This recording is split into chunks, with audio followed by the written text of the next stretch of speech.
Hello everyone, and welcome to a new episode of Crysalyst Life. I am Katrina White. And I am Susan Lynne. And today's topic of conversation is... It's okay to fall down. Yeah. So let us explain what that means. Yeah, what do we mean by that? Yeah. First of all, I want to read your quote. Thank Because you. I love this quote. Okay, thank you. Sometimes you fall down because there is something down there you were supposed to find. Yeah. Wow. Now, it could be a lucky penny. It could that be. you find while you fall down on the ground. Although they don't make pennies anymore. Oh yeah, whoops. A Shows how old I am.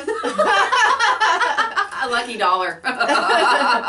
Yes, wouldn't that be nice? Yeah. So what are the treasures? What can you find when you've stumbled in life? And maybe what does that mean? You've fallen short of what you had hoped to do. You've failed at something. Yep. You didn't meet an expectation that either you or somebody else had. A disappointment. So you've fallen down in something. And we're here for learning. That's my philosophy. There's always something to be learned. There's got to be something to be learned from every falling down moment and every beautiful moment. Really is just a learning journey.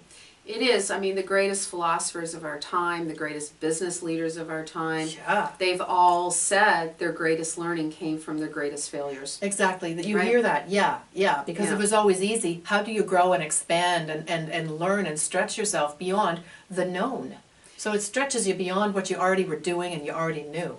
It is. But the people that, I certainly coach, and I'm sure you've come into this as well, is when we say this type of stuff, they go, huh? What? I don't get. How do you learn from when you're in your dark abyss of failure? Yeah. Right? And I think that that's an important thing that we can share, but maybe we'll use our own little stories. Which we do love to do. We do. We do. Because it just makes it more real. It does. Because we've been through it. Been there, done it. Yeah. Still doing it. So many t-shirts. Still doing it. Yep. So for me, falling down to see something that I needed to know was about 20 years ago. And I had a worst possible experience of my life. Most of everything that had defined me, all the stuff, was gone. The husband, the multi-million-dollar condo, on and on and on and on and on. Just gone. Not there anymore. Gone.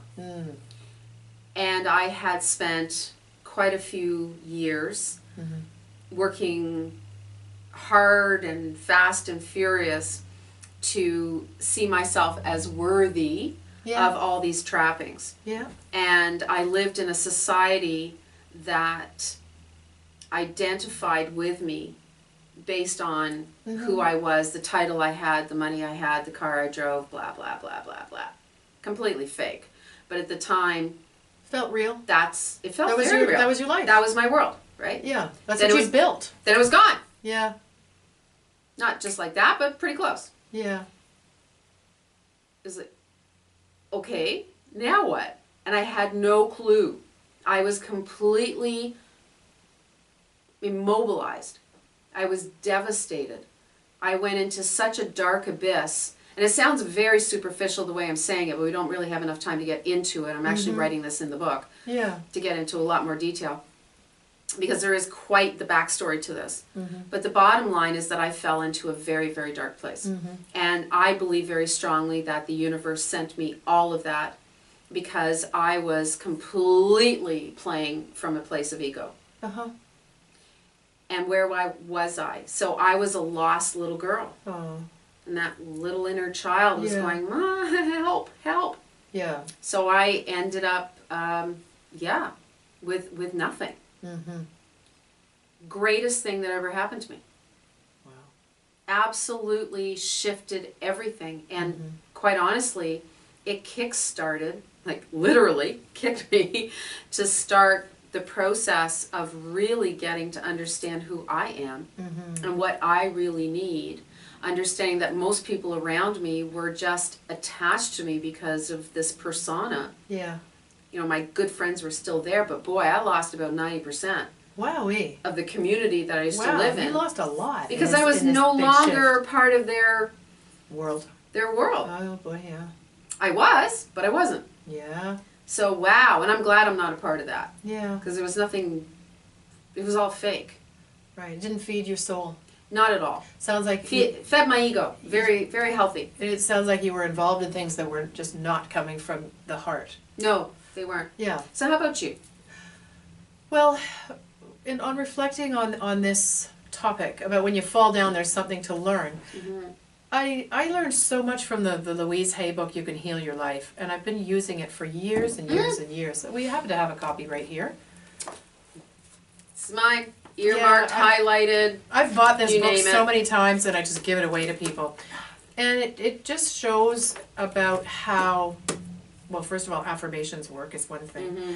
And also, it educated me that things I'm experiencing in my surroundings are a reflection of what's going on inside me. Or that if I'm looking at a particular person and I'm just guessing things about them, I'm projecting onto them, guessing, and sort of assuming that they are this certain way. So I'll give you the example is, at workplaces, I would always somehow find one woman in my surroundings who I would be intimidated by. Oh, wow. And it's uncomfortable. I just try to avoid them. I wouldn't have a relationship in terms of no business working relationship, no collaboration. It would just not work. Mm-hmm.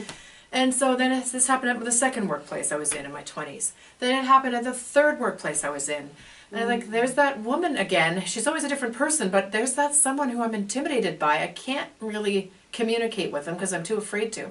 This is the fourth workplace, where I'm thinking, okay, there's that person again, and I'm realizing, because around the third workplace I had gotten into Louise Hay, and I thought, there's my mom again. Mm-hmm.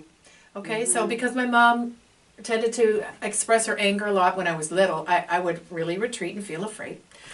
And what I realized was, okay, there's a lot more going on for that person other than they're a little frustrated right now. Why don't I get curious and try to move through this kind of facade of projection, or me just thinking, okay, that person's angry, I'm afraid, we can't talk. Mm-hmm. And I had to bring my adult self to this. And also look at, okay, what is going on in my mind about my relationship with my mom growing up? Can I move into an adult relationship with my mom in my mind? I don't have to be afraid of her. So working with this kind of inner healing about affirmations, I am safe, and then taking a step forward and asking that woman, finally at the fourth workplace, I asked her to go to lunch with me and talk about our relationship. Nice. And I'm telling you, one day to the next, it changed our relationship. Because we uncovered some misperceptions. It's perceptions, these projections. Some people call it transference, depending on different schools of psychology or philosophy.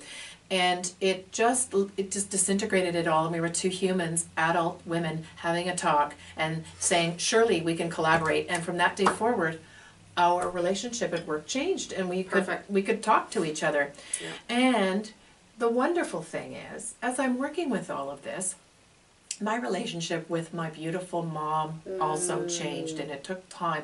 I felt I could bring my adult self to her instead of the little scared child. And she, of course, had evolved over the years. And for the last 20 years of her life, we had a beautiful, loving, affectionate relationship. And she did say how remorseful she was about just being angry and cranky when we were little. Yeah.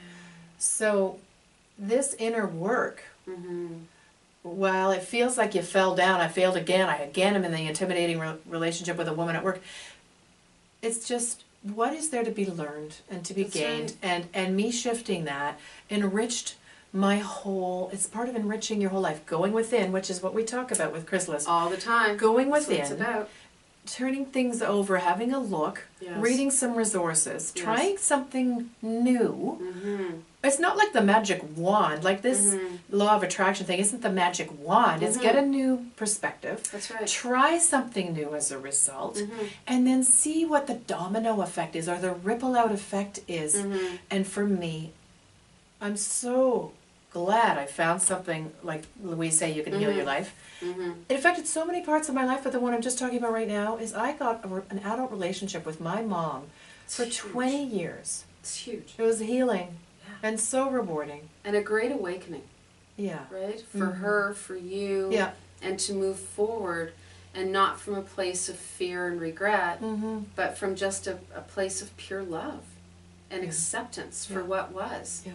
And half the time we're judging people for what they're doing. You know, there's a quote that I'm going to paraphrase it. Sure. It's actually by Michael Jackson. Oh. And it's basically, please don't judge me. Have you seen my childhood? Yeah. Or until you've walked a mile in someone's shoes, as that song goes, or that saying goes, until you've walked a mile in my shoes, or until I've walked a mile in your shoes. That's right. Then there's a lot more going on for that person, and it's to just try to move ourselves out of fear into something more creative with some inner reflection. That's right. So the real message for today is that when you fall down, which we all do. We all do. We still do. We still do. And we will continue to do so. It's part of the process of life. Yes. We just have the tools to get back up much quicker. Yes. But the bottom line is that when you're falling down or have fallen down, that's the time that you can go inside and figure out the why behind the what. Because this is a process. It is a process. Life is a process, and these moments do happen. And just want to encourage you to hang on to your philosophy of something positive will come out of this. This doesn't feel good. I'm not comfortable at the moment. And at the same time, this is a growth moment, and I'm going to come out stronger. Yeah. And you know what?